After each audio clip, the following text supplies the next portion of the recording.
Hello and welcome to the Common Sense Leadership channel.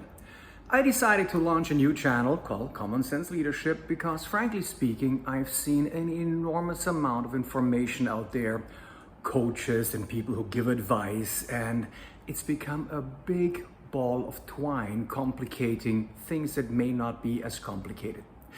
The focus of this channel will be to make common sense. Take things that seem complicated and I will give you step-by-step descriptions on how to regain control over your life, how to understand your brain, how to actually maneuver yourself into new reality and freedom of thought and action, and on top of that, how to lead your teams.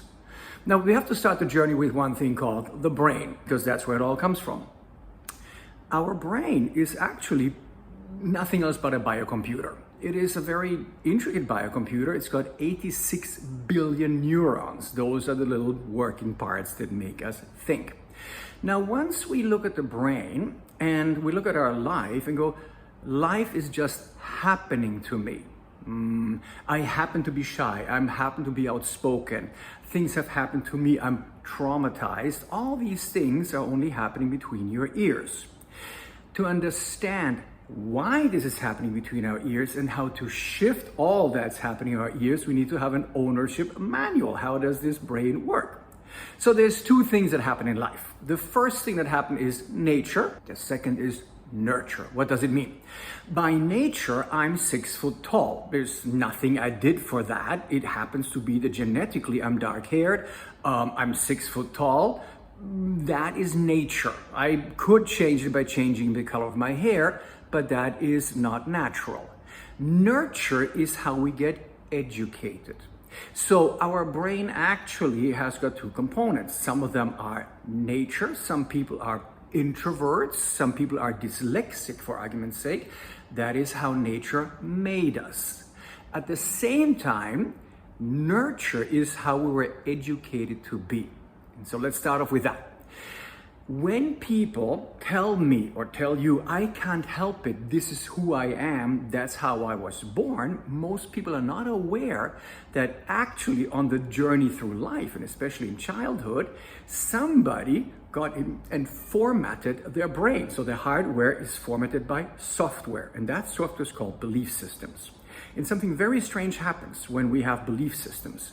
The more we inculcate them and repeat them, neurons start firing together. So neurons are nothing else, oversimplified, but electricity conduits. Thoughts are energy and electricity, essentially.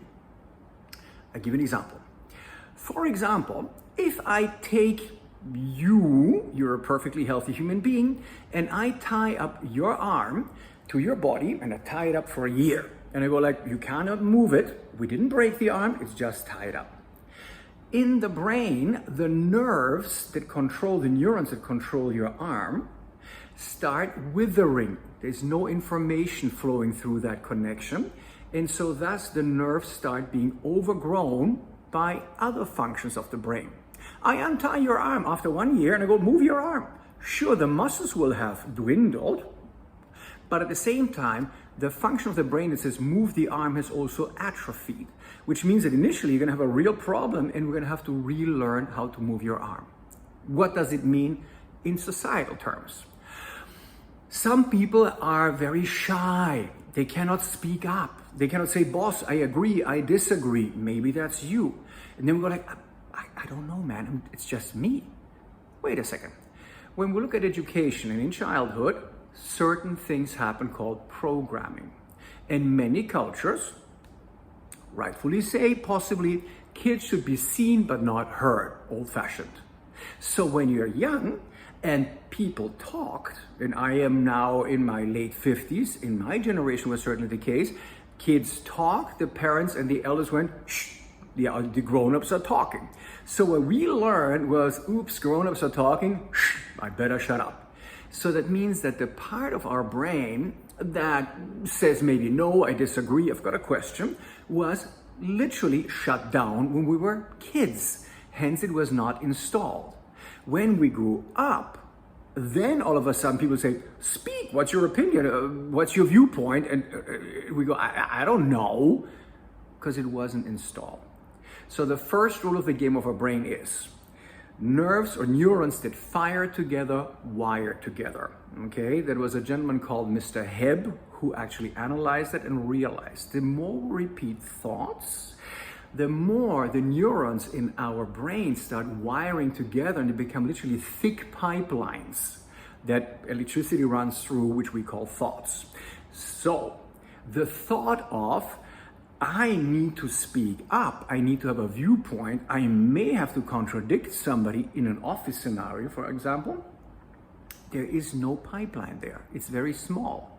The pipeline of shush, be quiet, comply has been installed and through constant repetition from childhood on has become very thick, and that is the default mode. So from now on, I want you to observe your brain and realize a simple thing.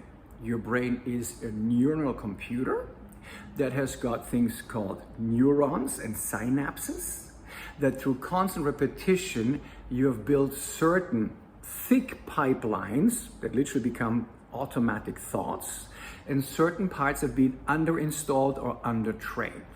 When we start our journey of transformation and common sense leadership, the big question will always be, is there something wrong with me? How about there's nothing wrong with you? So don't listen to people who constantly go, we have to fix you. We have to go for, some trauma experience release. No. The first thing that you can do to start the journey to common sense self-leadership is go make a list and go, listen up, this and that part of my life is not exactly working the way I want it to. Make that list. And then you can even send the questions like, hey, Roger, how do I address the following issue? And we will then work you through and give you specific methods how you start shifting your mind. I'll give you a simple example right now, and then we'll go for the next topic. Simple example is snake phobia. Somebody's afraid of snakes. That is a very rational fear. So the natural reaction to seeing a snake, many people go, snake, like they jump back. And it's totally irrational because the amygdala, the oldest part of our brain, which kept us safe in the jungles, in the forests, in the caves, in Stone Age, is having an instant reaction. Snake, poof, we jump and we run, for example, or we freeze, fear. So how do you overcome that? An example. The pipeline in our brain, snake equals fear equals instant, is so strong that to overcome it, I have to build a new pipeline. Example, you have snake phobia. What could I do? Well, I can explain it to you that this snake is a perfectly fine snake, it's not a venomous one. You'll intellectually understand, but you'll still be like, ooh, snake, override program. So what if I start going, Jackie is afraid of snakes. And I take a rubber snake and I go, dangle, dangle, dangle, snake, instant reaction. Then you still dangle it and you're going like, no, take a deep breath. First thing to interrupt old thought patterns is take a deep breath. That interrupts the automatic gushing of hormones to the body, fear hormones, okay, or adrenaline. So as you breathe, you're still looking at the rubber snake, your intellectual mind goes, it's a rubber snake. The subconscious fear goes, snake!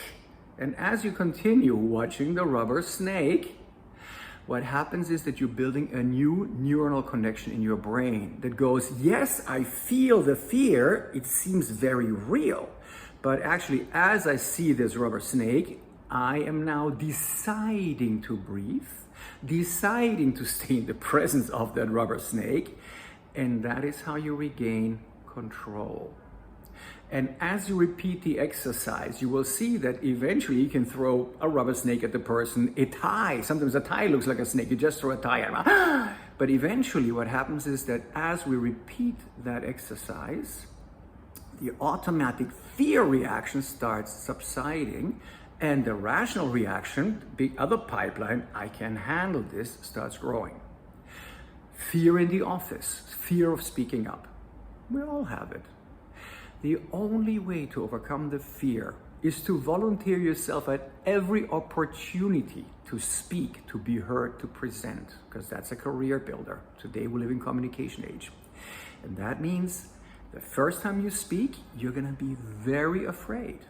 and you're gonna stutter. That's perfectly okay. But since you're now taking conscious control of your communication, breathing, I acknowledge I'm afraid. I'm not comfortable right now. I will make mistakes. Absolutely. Second breath. Start speaking. And as you do that and repeat that, your shyness in the next 3 weeks to 5 weeks will start dissipating. How long does it take to retrain your brain? There's a number for that. 66 days. In 66 days, your mind will literally rebuild. Your brain will have new neuronal pathways.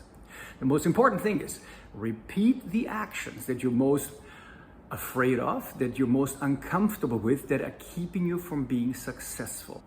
Welcome to this journey. That's the first session about the little manual, how to operate my brain. And then we're gonna go into talking about victims, villains, heroes, drama in the family, drama in the office, and how to navigate life freer. Welcome to the channel, Common Sense Leadership, we make sense.